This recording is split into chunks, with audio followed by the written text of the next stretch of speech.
Shalom, jemaat yang dikasihi Tuhan, damai sejahtera Allah penuhi hati kita semua. Roh Kudus sanggup memberi arahan yang tepat. Firman Tuhan hari ini diambil dari Kisah Para Rasul 16 ayat 6. Demikian firman Allah, mereka melintasi tanah Frigia dan tanah Galatia, karena Roh Kudus mencegah mereka untuk memberitakan Injil di Asia. Ketika Paulus dan Silas akan melakukan perjalanan melintasi wilayah Asia dan kota-kota di sekitarnya, Roh Kudus memberikan pengertian kepada mereka agar jangan pergi ke Asia, tetapi membawa mereka melintasi kota lain di luar Asia, yaitu tanah Frigia dan Galatia. Tentu apa yang disampaikan Roh Kudus kepada Paulus dan Silas adalah sesuatu yang tidak terfikir sebelumnya. Paulus dan Silas berniat melanjutkan perjalanan sesuai rencana mereka, tapi Roh Kudus menuntun mereka agar mengambil keputusan yang tepat. Ternyata di tempat lain yang Roh Kudus rencanakan untuk mereka datangi dan lewati, pelayanan mereka sangat berguna, khususnya ketika mereka memasuki wilayah Makedonia yang sebelumnya tidak mereka rencanakan, tapi Roh Kudus rencanakan.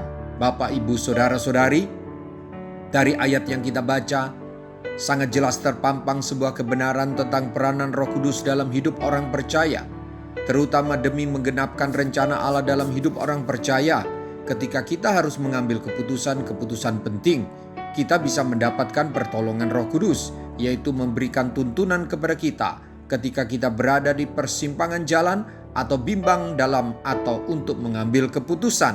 Bapak, Ibu, Saudara-saudariku, kita semua pasti tidak ingin salah dalam mengambil keputusan dan ingin sukses dalam menjalankan keputusan, dalam bisnis, dalam studi, dalam perencanaan masa depan, dan lain sebagainya. Maka andalkan dan libatkan Roh Kudus, pasti Roh Kudus akan menolong.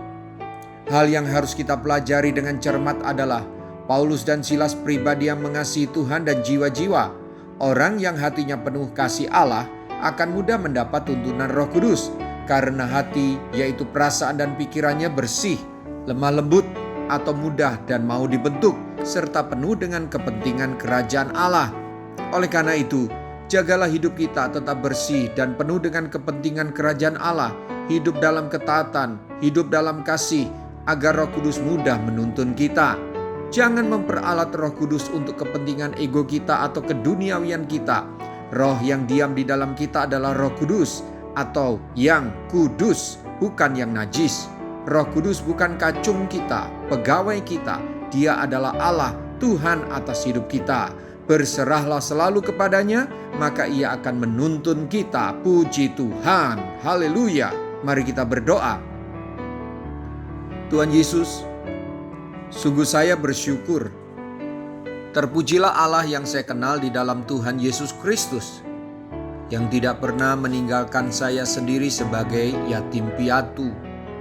Saya bersyukur dan merasakan Roh Kudus selalu menyertai saya dan tinggal di dalam saya, siap menolong saya dalam kebingungan saya saat harus mengambil keputusan, saat menghadapi persoalan yang rumit dalam hidup ini. Engkau, Roh Kudus, memiliki petunjuk buat saya, agar saya tidak salah dalam mengambil keputusan penting, agar saya tidak berjalan dengan pikiran dan rencana saya sendiri. Terpujilah namamu ya Tuhan. Dalam nama Tuhan Yesus, haleluya, amin. Sampai jumpa besok dengan suara gembala, firman Allah yang hidup. Tuhan Yesus memberkati.